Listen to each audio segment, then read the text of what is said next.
मोदी जी ने हैदराबाद मुक्ति दिवस को संपूर्ण शासकीय आदेश के अंतर्गत मनाने का निर्णय कर हैदराबाद मुक्ति के आंदोलन को एक प्रकार से स्वीकृति और श्रद्धांजलि देने का काम किया है। केंद्रीय गृह मंत्री अमित शाह 17 सितंबर को ओवैसी का गढ़ कहे जाने वाले हैदराबाद में हैदराबाद मुक्ति दिवस मनाने के लिए पहुंचे थे। शाह ने तेलंगाना, हैदराबाद, कर्नाटक और मराठवाड़ा के लोगों को हैदराबाद मुक्ति दिवस की शुभकामनाएं दी।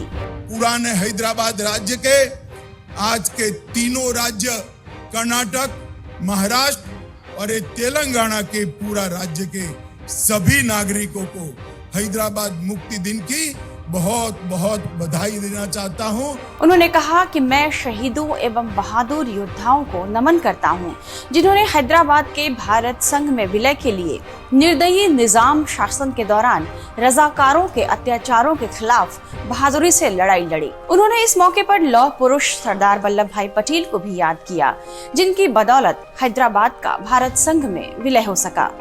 अमित शाह ने हैदराबाद मुक्ति दिवस के बहाने निजामों के अत्याचार के मुद्दे पर जमकर चोट की। शाह ने कहा कि पहली बार हैदराबाद मुक्ति दिन सरकारी तौर पर मनाया जा रहा है। उन्होंने यह भी कहा कि इस क्षेत्र की लंबे समय से यह मांग थी कि हैदराबाद मुक्ति दिवस सरकारी तौर पर मनाया जाए। दुर्भाग्य की बात है कि 75 साल चले गए, लेकिन यहाँ शासन करने वालों ने वोट बैंक के कारण हैदराबाद मुक्ति दिवस मनाने का साहस नहीं किया। उन्होंने वादे तो बहुत किए, लेकिन सत्ता में आते ही रजाकारों की भय से पलट गए। इसके लिए पीएम मोदी को बधाई देते हुए शाह ने कहा कि पीएम ने हैदराबाद मुक्ति दिवस मनाने का फैसला किया।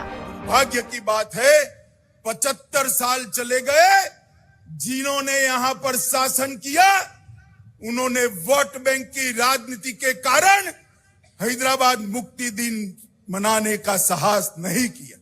वादे तो अनेक लोगों ने किए, चुनावों में वादे किए, आंदोलनों में वादे किए, मगर सत्ता पर आते ही रजाकारों की भय से पलट गए। शाह ने यहाँ ओवैसी पर भी निशाना साधते हुए ये कहा कि अब हैदराबाद की जनता को सिर्फ 13 महीने निजाम के रजाकारों को झेलना होगा। जिस वक्त देश आजाद हुआ उस समय हैदराबाद राज्य निजाम शासन के अधीन था। 1947 में भारत की आजादी के बाद हैदराबाद की आजादी का आंदोलन भी तेज हो गया। लोगों की बढ़ती भागीदारी और हैदराबाद के भारतीय संघ में विलय की मांग के साथ यह संघर्ष एक विशाल जन आंदोलन में तब्दील हो गया। लेकिन 15 अगस्त 1947 को हैदराबाद उन रियासतों में से एक था जिनका भारत में शामिल होना तो दूर, वह इस बारे में बातचीत करने को भी तैयार नहीं था। तब निजाम के शासन में महाराष्ट्र और कर्नाटक के कई जिले भी कब्जे में थे। निजाम के खास रिजवी दिल्ली में तत्कालीन गृह मंत्री सरदार वल्लभ भाई पटेल को तल्ख तेवर दिखा रहे थे और सरदार साहब बहुत ही शांति और सौम्यता के साथ उनकी बातें सुन रहे थे। उन्होंने बेहद शांत अंदाज में ही निजाम तक यह संदेश पहुंचा दिया कि हैदराबाद हमेशा हिंदुस्तान का रियासत रहा है और अब अंग्रेज हिंदुस्तान छोड़कर चले गए हैं, इसलिए हैदराबाद को अब अपना निजाम अवाम के हाथ में देना ही होगा। इसी में आपकी और आपके निजाम की भलाई है। लेकिन तब भी जब निजाम के तेवर कम नहीं हुए तो पटेल ने वहां सैन्य कार्रवाई शुरू कर दी। निजाम शासन से मुक्ति के 13 महीने ऑपरेशन पोलो चला। इसके बाद आसफ जाही वंश के 7वें वंशज और हैदराबाद के तत्कालीन निजाम मीर उस्मान अली खान की सेना ने समर्पण किया। तब 17 सितंबर 1948 को भारत में हैदराबाद का भारतीय संघ में विलय हुआ। भारत में हैदराबाद का विलय कराने के लिए ऑपरेशन पोलो नाम का यह अभियान 1948 में आज ही के दिन खत्म हुआ था। आपको बता दें कि अमित शाह ने जिस रजाकार का जिक्र किया है वह दरअसल एक निजी सेना थी जो हैदराबाद में तत्कालीन निजाम का शासन का बचाव कर रही थी और हिंदुओं पर अत्याचार कर रही थी।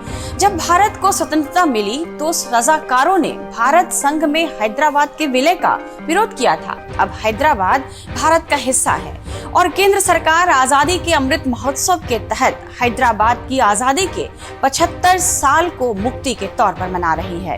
राज्य सरकार इस मुद्दे पर बीजेपी को राजनीतिक फायदा उठाने से रोकने के लिए 17 सितंबर को तेलंगाना राष्ट्रीय एकता दिवस का नाम दे रही है।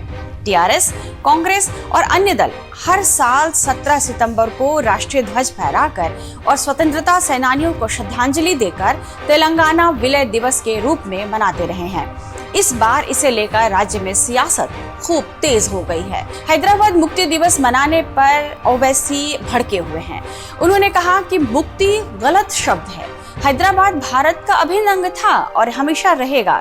इसे एकीकरण दिवस के रूप में मनाया जाना चाहिए। विरोधी पार्टियां बीजेपी पर आरोप लगा रही हैं कि उनकी मंशा हैदराबाद के आखिरी निजाम उस्मान अली खान की निजामशाही से उसकी मुक्ति का जश्न मनाने की है। आरएसएस बीजेपी निजाम के राज को सिर्फ बादशाहत नहीं बल्कि हिंदुओं पर मुसलमानों के शासन के रूप में भी देखती रही है। वहीं राजनीतिक विश्लेषक यह मानते हैं कि आगामी विधानसभा चुनाव के मद्देनजर हैदराबाद मुक्ति दिवस मनाना बीजेपी की रणनीति का हिस्सा है।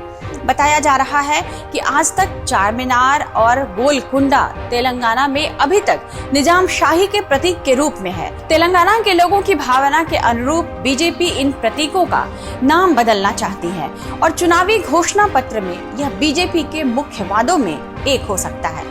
बहरहाल ऐसे कयास लग रहे हैं कि 2023 में होने वाले विधानसभा चुनाव तक हैदराबाद सियासी दलों के होने वाले रण का क्षेत्र बनने वाला है। इस वीडियो को लाइक और शेयर कीजिए और इस तरह की तमाम वीडियोस के लिए आप बने रहिए टाइम्स नाउ भारत के डिजिटल प्लेटफॉर्म के साथ।